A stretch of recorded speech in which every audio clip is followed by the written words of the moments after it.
Welcome back to the channel, everyone. I'm Dimitri and this is Value Cars Australia, and today I'm offering you another adapted and translated video from one of the Russian rather famous auto review channels called Rulem. Rulem is translated as behind the wheel. They have lots of awesome reviews. Visit the original channel if you don't care about the language but want to just see footages of the cars and that kind of stuff. Otherwise, today we're following their reviewer Alexander as he takes both Tank 300 and Suzuki Jimny around some wilderness and some really rough terrain, talking to us specifically about off-road capabilities of both vehicles. Even though both vehicles are of different sizes and they seem to be very, very different, what piqued my interest and why I thought it would be interesting for you, my audience, is that Tank 300 is about to hit Australian market properly. Suzuki Jimny is already a very, very popular vehicle, and right now they are on the rise of public interest as well in Australia. And even when eventually I get my hands on Tank 300 for a test drive, it's not like I'm gonna take it massively off-road. So off-road capabilities of the vehicle will always be restricted to the words that we hear from someone else, from some other channels, from some other reviews. So why not take a look at people who will definitely put both vehicles through the paces and talk about things that are of relevance to us as potential owners. Please enjoy. Do not forget to give me a like and talk to me in the comments down below, because all of this is experimental content or variations on my translated content. So your feedback here is critical for me to know that I'm still on the right track and that you are still enjoying it. So please do enjoy, give the video a like, and let's talk about it. Please always keep in mind that my channel has no political affiliation, and I do not tolerate any racist or political statements in the comments to my videos, as all we discuss here are cars. That's it. Any political statements get deleted immediately and their authors get banned without any warning or hesitation. So please do not violate the community guidelines of my channel. Thank you. So let's compare the off-road capabilities of Tank 300 and Suzuki Jimny, two seemingly different cars, but they're very, very close if you look at their primary purpose, design and pricing. Both cars are classic off-roaders. Jimny is a well-known one, and Tank 300 is a newcomer, of course, making a very strong entry into the market in Russia and soon in Australia as well. Pricing is stated as comparable in Russia, which is crazy, I know. And in Australia, things are unclear as always. Tank is a bit more expensive, and Tank's pricing starts at 55,000 Australian dollars. And to get pricing for Jimny, you have to jump through a few hoops and give the dealers your details, which I hate, as I believe if the product is good, which Jimny is clearly good, then what's the hush-hush tactic all about, Suzuki? Makes you appear like you're leeching out customer details so you can spam them later with promotional materials if I chose not to buy your car in the end. I am not impressed with this. But carsales.com.au to the rescue, as it gives us a ballpark idea that you can get a new Jimny in manual, mind you, model for around $40,000 to $45,000. Which is crazy considering how bare bones, basic and tiny it is, and an automatic version of the car, model of the car, will push you to probably close to 50, I'm thinking, and supply is not particularly plentiful. Anyway, David versus Goliath battle here, unreasonable pricing all around, impressive 4x4 capabilities, even just from the outlook at both cars. Let's take a closer look. The Russian reviewer straight away points out that the front bumper of Tank 300 is very, very solid, and plastic is stated as impact proof and apparently able to handle an impact that's made at about 15 kilometers per hour with no lasting problems. As we can see, they have already scraped something here in the mud, and the scrape is visible, but no lasting damage from what I can see. We are shown here very solid, heavy, good hooks on Tank 300 for hauling or pulling someone out of the mud, attaching a rope, as one would imagine you would need to do something similar to that at least once or twice in your off-roading career. The main problem of Tank 300 that the reviewer is pointing out to us, and frankly I got the same impression too from looking at numerous photos and other videos, is that Tank 300 comes with city tires and only 17-inch alloy wheels. These are not off-road intended tires. Just look at the thread and no further explanation will be necessary. Jimny is very different. It comes straight away with the right kind of tires for real off-roading adventures, Also impact-proof plastic finishes on top of the bumper and fenders. And both cars boast roughly the same, about 22 centimeters clearance. So yeah, if we trust our reviewer here, which we probably should. Where Jimny arguably continues winning against Tank 300 as far as its true off-roading capabilities are concerned is the size. Yes, we're used to massive off-roaders and all that, but if you are not lying to yourself and not just trying to get a large city SUV when buying Tank 300, well, I may or may not have had that exact scenario in mind, moving on, then Jimny is much shorter. The wheelbase ratio to the body on frame is much better, as nothing is hanging off, so to speak, in the front and at the back, as you can see, which makes it a lot more capable in tight spots and in real off-roading conditions where the car needs to fit in between variety of terrain and other kind of obstacles. This Tank 300 is yet again not a diesel or hybrid model that we are probably getting in Australia, but the petrol engine 2-liter 220 horsepower engine, which is pumping out about 330 Newton meters of torque if you're into those kind of specifications and details, which is presented here as enough to pull this rather massive body along and not just on the road. Jimny is a much smaller and weaker 1.5 petrol engine, 1.5 liter petrol engine that does not have a turbine and pumps out only about 102 horsepower for us and produces only about 130 Newton meters of torque. You'd think, how can we compare these two vehicles then? One is basically dwarfing another one. Well, see above, Jimny is much smaller, lighter, which makes it very, very comparable. So the massive plus of Jimny's engine is that it's a very well-known mechanics all over the world. It's an old version of the engine, which gives the potential new owners extra confidence that nothing will go wrong, and if it does, it will be dealt with rather smoothly and without any surprises. As far as the observation of observation position of the driver, the view from the driver's seat, and the whole front of interior, here it's all very good. As we've already heard about Tank 300 from our massive friend Ilya from Klubny Service in my previous videos. If you haven't watched them, you're most welcome to do it now. You can pause this video, I will wait. Tank 300 is well equipped with variety of modes and switches that allow you to engage with the 4x4 or 2x4 part-time mode of driving, which I won't pretend to be an expert in. Suffice it to say that listening to this explanation, to this particular video, I got even more convinced that someone considering a closer look at Tank 300 and their next off-roading vehicle will not be disappointed and will not be wasting their time making their way to the closest GWM Haval dealership where they are to take a closer look. Compared to Tank 300, Jimny is very, very simple and basic in terms of the dashboard, panels, controls, you name it. You can't adjust the steering wheel, particularly here, so you can tilt it, but you cannot pull it out onto yourself or push it out, so it's not telescopically adjustable, yet depth-wise, so to speak. But the overall geometry of the vehicle and how the driver's seat is placed amongst all of this is quite comfortable, and visibility is also very good. The size of the car makes it very easy to not rely on any fancy cameras, etc., and just open the window and poke out as we used to do in the good old days before smartphones and touchscreens were invented, and see everything perfectly well with our own eyes. You can easily see the front wheel from here. Jimny doesn't have any fancy 4x4 modes compared to Tank 300, only a very simplistic and time-proven system of directly engaging the front wheels. And there are no electronic assistants available here. It's all very, very simple and time proven. No rotating shifters, no buttons, there are just levers.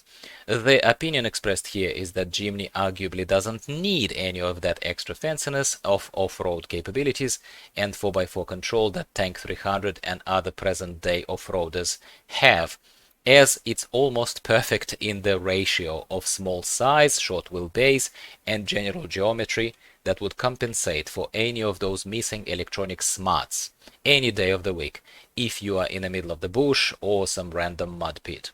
Now, let's test the descent control assistant, which is engaged by pressing literally one button in Tank 300, and apparently the reviewer tells us here that it feels great in Tank 300. The vehicle suppresses its own gain of speed straight away on the descent. It knows where it's at. Everything kind of acts as expected. It sort of doesn't let you just gain speed and roll down. With Jimny, full 4x4 mode is required before descent assistant can even be engaged, and it doesn't work as well as it does in Tank 300, as the car first rather noticeably speeds up, and only then it realizes that it needs to slow down, and then it starts slowing something down. So it didn't make the driver feel particularly comfortable in this case. Tank 300 feels very nicely when you just drive around a rough terrain. Suspension works apparently very, very well and feels quite soft. Yet, of course it's very rocky, but there is no feeling that something might creak and not handle it properly. Suspension is respectable and is felt that way. According to Alex, our reviewer here, Tank 300 feels much better on rough surfaces than something like Mitsubishi Pajero even, and similar vehicles, as it's probably a combination of suspension tuning and the whole construction that allows the driver to hold it more confidently on the same track of the road rather than working to catch it, the vehicle, as it sways left and right along the road. Jimny has one very obvious problem on rough roads, and it is the obvious lack of softer and more forgiving suspension that gives it this jumpy and very shaky kind of hoppy effect. Suspension and construction are also rock solid here, of course, but due to the smaller wheelbase that we've just praised for pure off-road capabilities, of course, here on a general kind of drive you feel every bump and pothole apparently. So when we talk about driving comfort level on rough terrain, the clear win here is for Tank 300. But for relative fun factor, apparently Alex thinks here that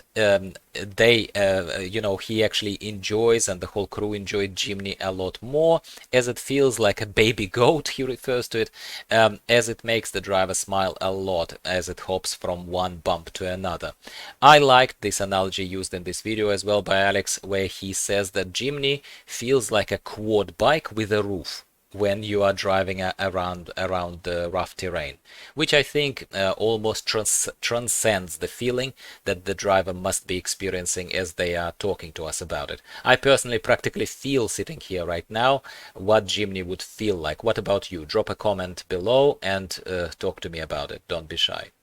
Another exercise that they're doing here is diagonal overhanging with the vehicle frame. That happens quite often off-road, in off-roading conditions. It's when one of the wheels might lose connection with the ground completely, hanging in the air fully, so you lose traction. This is exactly the case where a lot of off-roaders without differential lock would evidently struggle. So let's compare Tank 300 with Jimny in this specific situation. With Tank 300, and due to its much larger size, you feel this wobbliness and rockiness, which is understandable in this particular situation of hanging between several kind of points of suspension, if you like. But because the suspension actually allows the wheels to drop by quite a large margin of almost stated 35 centimeters here, it's likely that unless off-road is truly extreme and the potholes are truly deep, the wheel might still find its floor and touch the ground, offering extra grip and support in majority of situations. Without differential lock turned on, nothing is happening, obviously, as the wheels lost the grip, and differential lock, on slowly, once you turn it on, it slowly takes you out of trouble. Zero issue, which is fantastic. In principle, even with one wheel touching the ground, as long as the ties and threads are right and the grip is enough, Tank 300 will move itself out of trouble, which is fantastic to hear. Jimny has a much better time getting out of these situations, again because of how tiny it is and how little force to start with is required to pull its light body frame out of trouble. When Jimny hangs with one wheel in the air, similarly to what we've just done with Tank 300, there is no differential lock here, just an honest all-engaged 4x4. So without a lock, you will see that the wheel is spinning, ABS is turned off right now, and slowly, once you turn it off, we managed to get out. 4x4 system didn't help particularly, but because of the small size of the car, the driver could just get out and almost physically rock the car, you know, out of danger zone and a few centimeters forward, backwards, or to the sides, where the wheels might get a better grip and get you out of trouble. How many of you would want to do that, would want to go to this age-old method, is a different question. Now finally, to a real muddy road drive test to see how these vehicles go about it. Jimny has off-road tires, which is the main benefit. It just crawls through this mud with zero issues slowly, and Alex barely needed to touch the pedal of accelerator apparently, not even a little hiccup that he felt as the driver. It just seems like Jimny just doesn't care what's on the wheels, and it just keeps pulling ahead. Very good off-road capability, simply amazing. Even for beginners, zero issues. What about Tank 300? Well, a lot more modes, of course, things that should help the driver along. But Alex says that he feels that the car sways as it goes quite a bit. It pulls ahead confidently, but it still sways along the road. Of course, much bigger wheelbase and much heavier vehicle. And he can see that these tires really offer very little to no grip. And maintaining momentum for this car over really kind of sinky sort of proper mud terrain is critical for these kind of vehicles, because if you stopped and tank sinks with all its weight into the mud, then it will become, you know, troublesome, simply because there is not enough grip. Even if there is power of the engine, there is not enough grip in the tires to pull you out. But overall, it's still very strong kind of off-roading performance here. Like, Alex doesn't say that he's particularly concerned or has anything negative to say about it.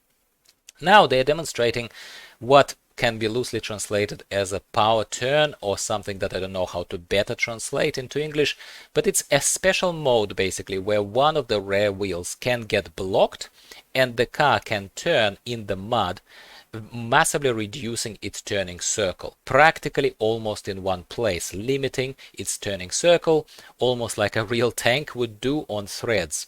It is not a life-changing feature, but it's awesome to see it in action, and it's awesome to have it when you are in a very tight spot, off-roading somewhere deep in the mud, and you know that you have that extra little something to help you. So the verdict is, from Alex at the very least here, our Russian reviewer from the Rulem, Tank 300 is awesome, absolutely awesome, as we already established in earlier videos, and this just confirms it.